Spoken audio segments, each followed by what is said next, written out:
러시아 대통령 블라디미르 푸틴 대통령은 미국 등 서방의 정상들에게 현대판 히틀러라며 세계대전의 위험을 가져왔다고 맹비난을 받고 있지만 한때는 4년 연속 포브스 선정 세계에서 가장 영향력 있는 인물 1위로 뽑혔습니다. 그는 지금까지 어떤 삶을 살아왔을까요?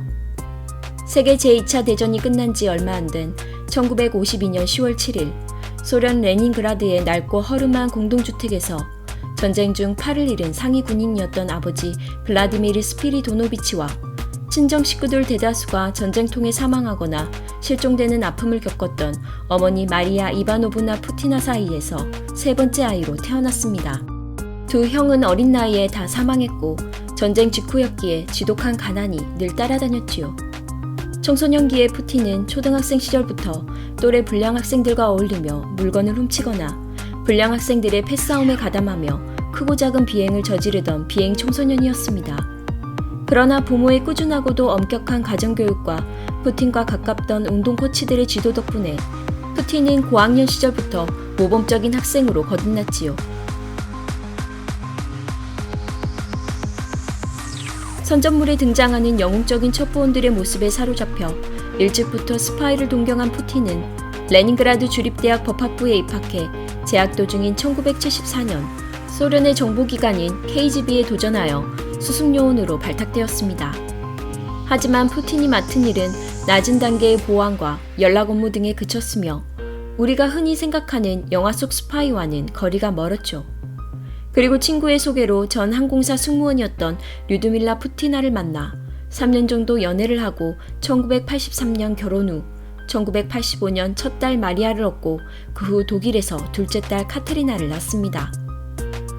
여기서 푸틴이 둘째 딸을 독일에서 낳은 이유는 1985년 여름 통역관이라는 위장 신분으로 구동독에 잔입하여 핵심 인사 포석과 군사기밀 등을 수집하는 임무를 수행하게 되었기 때문입니다. 이때 서독의 경제발전상과 산업모델의 감명을 받았고 독일의 통일 과정을 지켜본 푸틴은 소련에도 자본주의 경제체제 도입이 필요하다고 느끼게 됩니다. 1990년 5월 독일에서의 스파이 생활을 마치고 고국으로 돌아온 푸틴은 상트페테부르크의 첫 민선시장인 아나톨리 소브차크의 국제문제보좌관으로 기용돼 그 능력을 인정받으며 부시장까지 오르게 됩니다.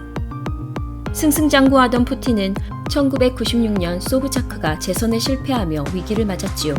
하지만 KGB의 선배들과 소브차크의 도움으로 보리스 옐친의 선거 캠프에 들어가게 됩니다. 이후 푸틴은 옐친 대통령의 대통령 재산관리부 2인자로 기용되며 승승장구하게 되지요.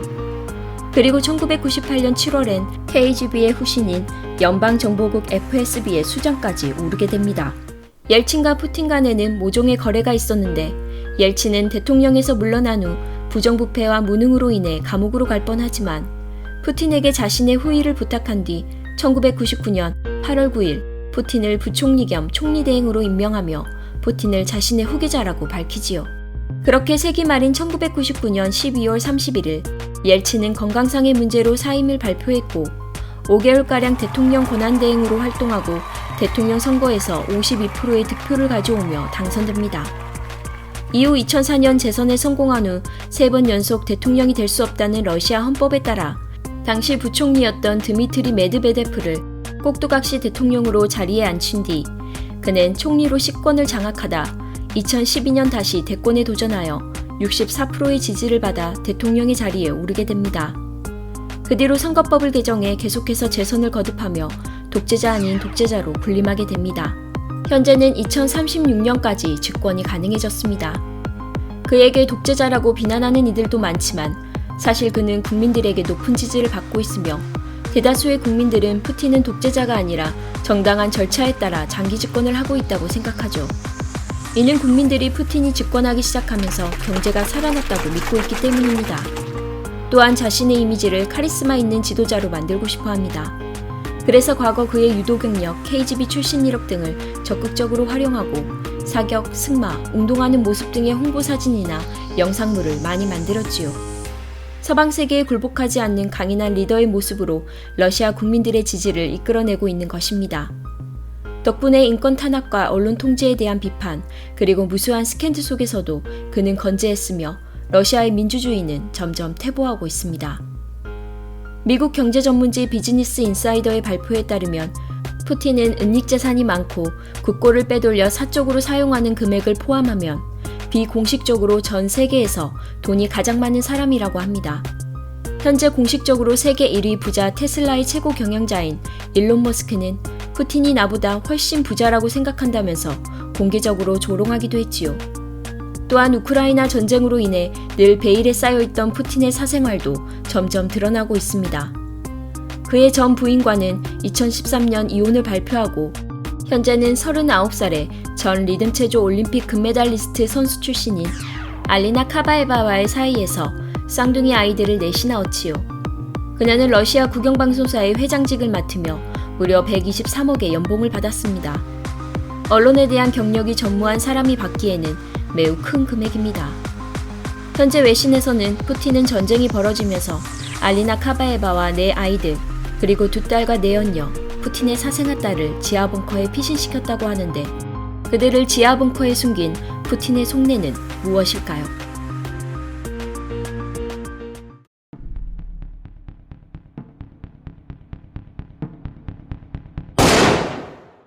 젤렌스키의 외교자질을 문제 삼으며 푸틴에게 전쟁의 빌미를 주었다는 비난도 있지만 사실 이 전쟁은 2014년도부터 준비되어 왔다는 것이 전문가들의 의견입니다. 푸틴은 우크라이나 침공 12시간 전까지도 평화를 원한다고 말했죠.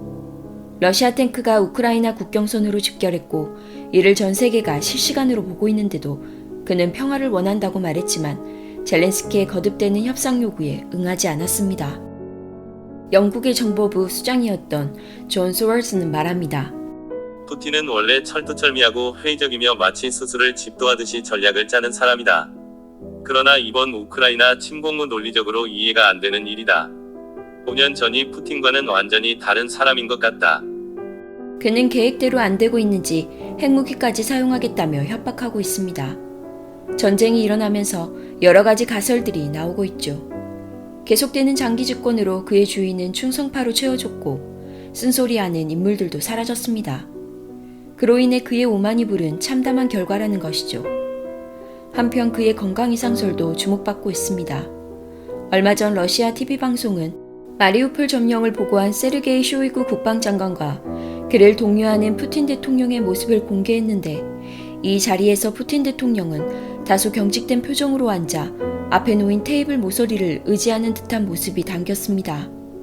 이에 외신들은 앞다투어 건강에 문제가 생긴 것이 아니냐는 추측을 전하고 있습니다. 얼굴이나 목 부분이 전과 달리 눈에 띄게 부은 모습에 파킨슨병이나 암을 치료하려고 스테로이드를 과다 복용해 생긴 부작용이 아니냐는 의혹을 받고 있지요.